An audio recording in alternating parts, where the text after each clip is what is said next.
What am I going to do with my life? You've probably asked yourself this question at some point, and it's very likely that when you did, you felt a mix of anxiety, pressure, or even a kind of emptiness that's hard to explain. That anguish isn't accidental. It's born from a belief that's been burned into us. The idea that there is a single answer, some kind of mission or purpose out there, hidden, waiting for you to be smart enough or lucky enough to find it. But today I want to offer you a different idea.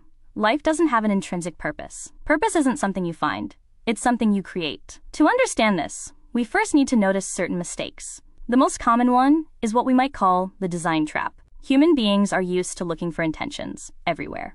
If you see a chair, you know its purpose is to be sat on because someone made it for that reason. The problem comes when we apply that same logic to ourselves.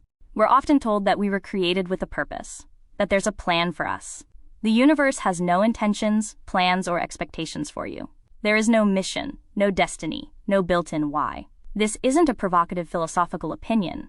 It's the direct consequence of living in a world governed by natural laws, not moral narratives.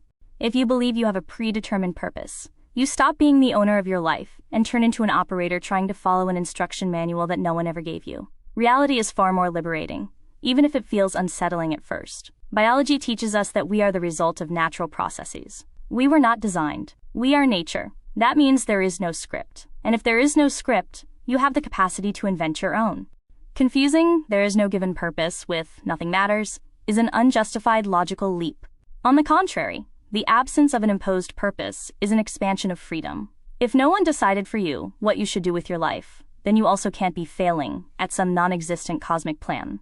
That removes an enormous amount of inherited guilt. The question stops being "what am I supposed to do?" and becomes "what kind of life improves my well-being and the well-being of those around me?" It's a more modest question, but infinitely more useful. Imagine your life as a blank canvas. Many people spend years looking for the lines of a drawing they think should already be there, like in those children's coloring books. They get frustrated because they can't find the outlines that tell them what color to use. But think about it differently. The value of the painting isn't in following an external pattern, but in every brushstroke you make. Meaning is born from the act of painting, from your conscious decision, not from a prior design. Another myth we need to break is that of the single vocation. The idea that there is one correct purpose you must discover often generates anxiety, paralysis, and guilt, as if life were a badly designed puzzle and you were incompetent for not solving it. But that isn't true. We are complex, dynamic beings. Not only can your purposes be many, they will also change throughout your life. What excites you at 20 doesn't have to be what motivates you at 50, and that isn't failure. It's a sign that you're evolving. In practice, people who wait to find their purpose usually end up waiting. Those who build provisional purposes move forward, adjust, and improve their lives. We should understand purpose as a functional tool, not as a sacred truth. A good purpose is one that guides concrete actions and improves well-being in the medium and long term. If it doesn't do that, it's just an idea, not a purpose worth having. The most stable purposes operate at levels that don't require epic narratives, but continuity.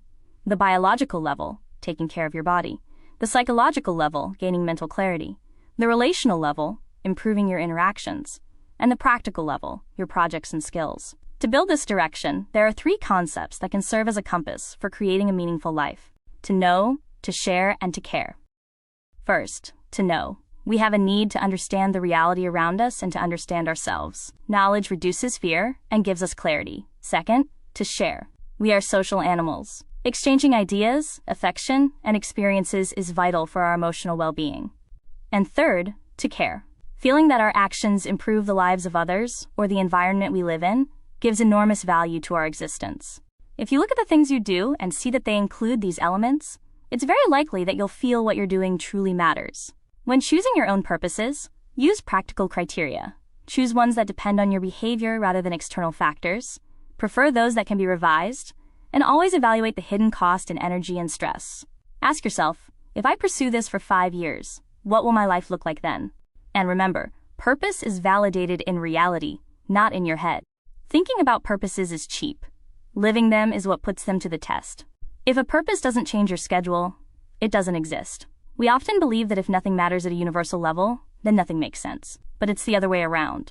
Precisely because nothing matters in a predetermined way, everything you decide matters becomes valuable to you. You are the one who has the power to assign value.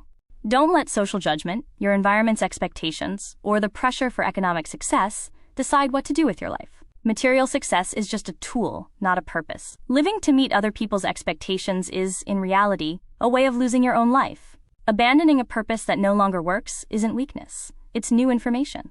Clinging to an obsolete purpose usually causes more damage than having none at all. The map is not the territory, and updating it is a sign of learning.